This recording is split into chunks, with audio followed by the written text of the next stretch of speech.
I'm Charles Wyke-Smith. I'm here at South by Southwest as day 2 winds up here on the trade show floor, and I have the great pleasure of being here with Dori Smith and Tom Negrino, who are prolific, I would say serial authors, and I'm delighted to have an opportunity to talk with you. You've written so many books. How many, Tom? I'm working on number 36 now. Tom, you're working on number 36, and I know you've done... This year will be titles 12 and 13, I believe. About 50 books between the two of them, and you also collaborate. Well, some of those we've done together. They've been collaborations, and they just do an amazing job of bringing us so much information. I read their books long ago when I was first trying to learn some particular programs, particularly JavaScript, when I first dabbled in that, and their books are just a fabulous intro to get people into learning these products. Now, mostly you work in the visual Quickstart books. Correct. Is that correct? I've written a whole bunch of those. And that's a very structured format. Do you like that structure, or do you find that limiting in the way that you can present the ideas that you want to bring to the users? The way I've described it to people is that they are deceptively simple, the style of it. It's like, the analogy I use, it's like writing a sonnet. Yes, it's only 14 lines, but it's a lot harder than it looks to do it well. Yes. There's been a number of people who say, oh, I can do that, and then they realize that they can't, or it's much more work. So it looks easy, but there's a little more to it to do it well. That's right. Sometimes something that looks simple can actually be quite difficult, and I'm just lucky in that I seem to understand the format early on, and I've been able to do very well with it. I find it a fantastic reference format. It's like, oh yes, how do I validate that form? Let me go, and I flick through one of those books. So I keep your books around because it's just so great.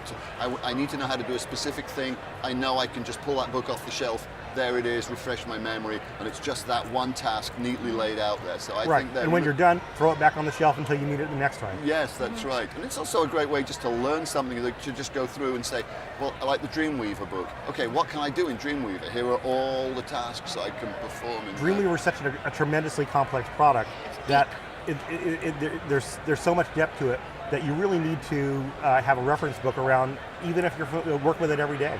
Indeed, indeed you do. So let me ask you, how do you, because you're not developers yourselves, you're professional writers, how do you develop the skill and the understanding of these programs in order to be able to write about them? I guess, how does the whole process of writing one of these books get underway? Probably the best way to do it is to try to put yourself in the role not of the expert, but of the reader. And you say, if I needed to learn this, what would I do? What would I need to know? What do I want to know? What do I want to accomplish? Exactly. And since the Visual Quickstart books are all task-oriented, you just work through the tasks. For example, with our Dreamweaver book, there's a whole task involved. The overall task, the meta task, if you will, is building a website. Okay. So you start from the conception of the website all the way through to completing it, editing it, putting it up on the web. Okay, but within that are all these subtasks and steps that somebody needs to do. And so you split it up into major tasks, which would be chapters, and then the sub-major or the individual tasks, the components of that task. So for example, if we have a chapter on positioning using CSS, okay, we'll talk about the different things that you need to know. Now, we're not writing CSS books like, say, you do, but what we need to do is oftentimes teach them just enough CSS so they can get by and use the tools that Dreamweaver gives you to manipulate CSS.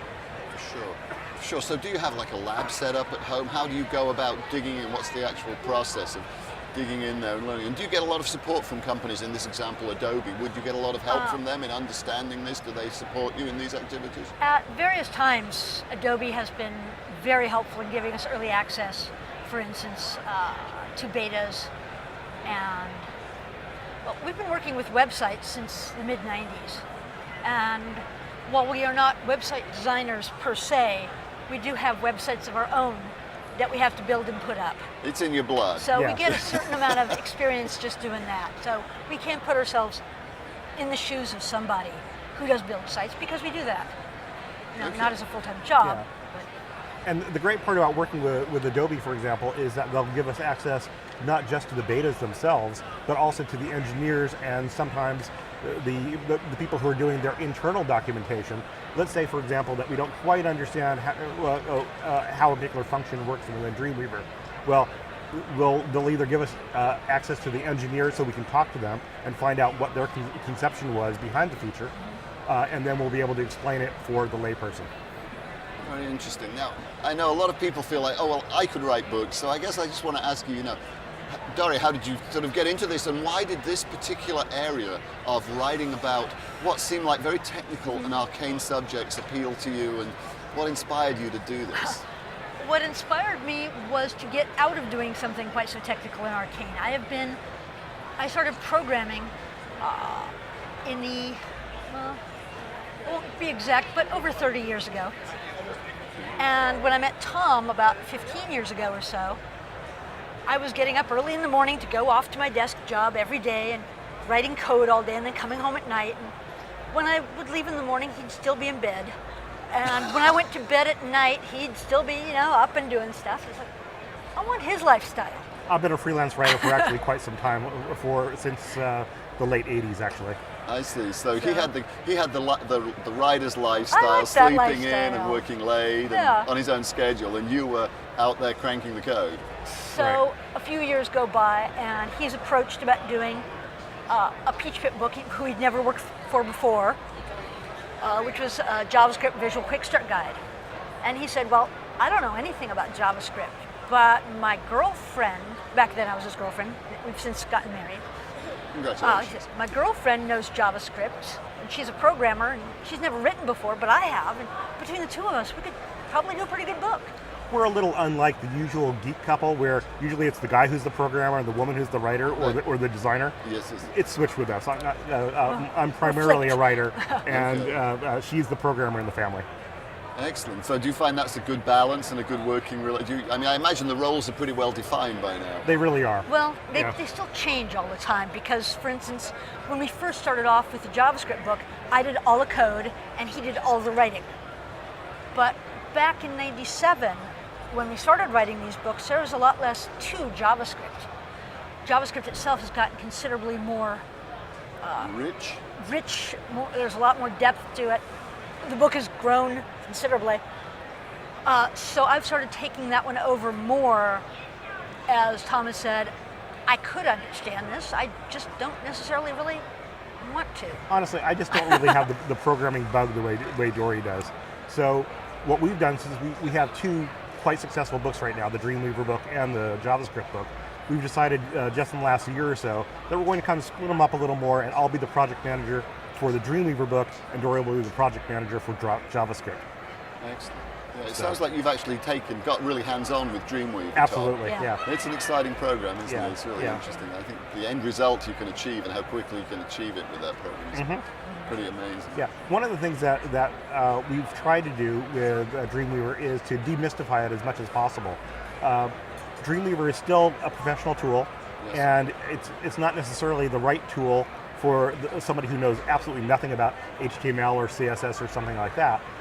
But what we've tried to do is, when somebody has a minimal amount of familiarity with those topics, we try to give them a book that they can take and take their existing knowledge and run ahead and build great sites with Dreamweaver. Yes, it's certainly a big, sprawling, complex product. It's designed, it's an industrial strength tool. So it absolutely is. Our Dreamweaver book is 500 pages, and we only deal with the part that does static websites. We don't do the database-driven websites, because that would require another whole book of the same size. Is that in the works? Is that something you'd like to do? Not for us. What we decided was that, in conjunction with our editors at PeachpitTV, they decided that they wanted to have other authors who were fully conversant with the database side do those books. Okay, very good. That requires a certain expertise that is beyond us, and we don't want to just be doing hand waving and pretending that we know what we're doing. Okay.